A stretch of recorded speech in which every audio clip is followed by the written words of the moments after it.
Counter కాదు, గవర్నమెంట్లో జరుగుతున్న అన్యాయాలను అక్రమాలను వాళ్ళు వచ్చిన తీరుని ఒక 5 నిమిషాల పాటలో ఇమిడ్చే ప్రయత్నం చేశాం.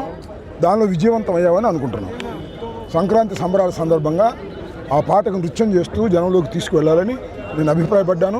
ఒక 2 నెలల నుంచి దీన్ని ప్రిపేర్ చేశాం. ఆ పాటను ఇప్పుడు ప్రదర్శించాం. ఇది పొలిటికల్ సెటైరిక్ సాంగ్, క్రిటిసిజం. దీనిలో హద్దులు మీరిన క్రిటిసిజం ఏమి లేదు. క్రిటిసిజం ఉందో లేదో తెలుగు ప్రజలు అర్థం చేసుకుంటారు. నేను చెప్పేవన్నీ పచ్చి వాస్తవాలు దానిలో ఇమిడ్చినవి. ఆ వాస్తవాలను ప్రజలు ఇవ్వాలి కాకపోతే రేపు గ్రహిస్తారు. ఈ కూటమి ప్రభుత్వాన్ని కూలుస్తారు. సార్, గత 5 ఏళ్ళు సత్తెనపల్లిలో చేసుకున్నారు సంక్రాంతి సంబరాలు, ఈసారి గుంటూరులో చేస్తారు. అంటే సత్తెనపల్లి ఏమైనా మిస్ అవుతుంది? సత్తెనపల్లి మిస్ అయినా నేనే సత్తెనపల్లి నుంచి ఇక్కడికి వచ్చేసాను కాబట్టి అక్కడ చేయడం బాగోదు కదా, అందుకని గుంటూరులో చేస్తాను. నేను ఎక్కడ ఉంటే అక్కడ సంక్రాంతి సంబరాలు చేయాలని అనుకున్నాను. సరే గుంటూరులో పోటీ చేస్తాను కాబట్టి ఇక్కడ చేయాలి. This is my constituency at present. జీవోలు తగలబెట్టినట్టున్నారు సార్. జీవోలు ఈ మెడికల్ కాలేజీలు ప్రైవేట్ పరం చేయాలనేటువంటి జీవోలను మేమందరం వాటిని అప్పిరెడ్డి గారు, నేను, వేణుగోపాల్ రెడ్డి గారు, కార్పొరేటర్లు, నిమ్మకాయల రాజనాథ్ గారు అందరం కలిసి ఈ భోగి మంటల్లో దహనం చేశాం.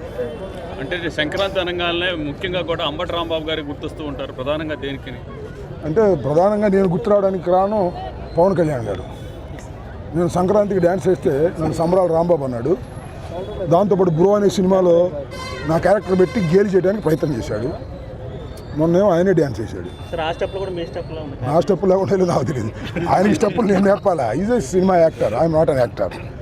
ఆయన పొలిటీషియన్, ఆయన సినిమా యాక్టర్. ఆయన సినిమా యాక్టర్ నా మీద కౌంటర్ చేయటం వల్లనే సంక్రాంతి సంబరాలకు అంత ప్రాముఖ్యత వచ్చింది. సంబరాల రాంబాబుకు కూడా అంత ప్రాముఖ్యత వచ్చింది. నేను సంబరాల రాంబాబు అని పవన్ కళ్యాణ్ గారు అంటే అవును, నేను సంక్రాంతి సంబరాలు చేస్తాను కాబట్టి సంక్రాంతి రాంబాబునే అని చెప్పి నొక్కి ఒక్కాణించాను. ఆయన చెప్పమని చెప్పలేదు. Is not a politician, is an actor. ఇప్పటికీ యాక్టరే, ఎప్పటికీ పొలిటీషియన్ కాలేడు అతను. ఆయనకి ఆ స్వభావం లేదు. అది నా అభిప్రాయం. ఇప్పుడే కాదు, ఎప్పుడు నా అభిప్రాయం. అది చెప్పాను ఇందాక, ఈ కూటమిని కోల్చడం ఇప్పుడు ఇస్తే తొందరలోని కూటమిని కోల్చడం తప్ప సంక్రాంతి చూడండి సార్ ఎంత ఇబ్బంది పడుతున్నారు ప్రజలు. వెలుగు వచ్చింది కానీ కూటమి వల్ల సరైన పథకాలు రాక, ఇచ్చిన హామీలు నెరవేర్చక ప్రజలు చాలా ఇబ్బంది పడుతున్నారు. జగన్మోహన్ రెడ్డి గారు ముఖ్యమంత్రిగా ఉన్నప్పుడు ప్రతి నెలకి డబ్బులు ఇచ్చేవి, వాటితో పండగలాగా చేసుకునేవాళ్ళు. వాళ్ళ సంక్రాంతికి కూడా దిక్కులేని పరిస్థితి ఏర్పడింది. ఇది చాలా దురదృష్టకరం.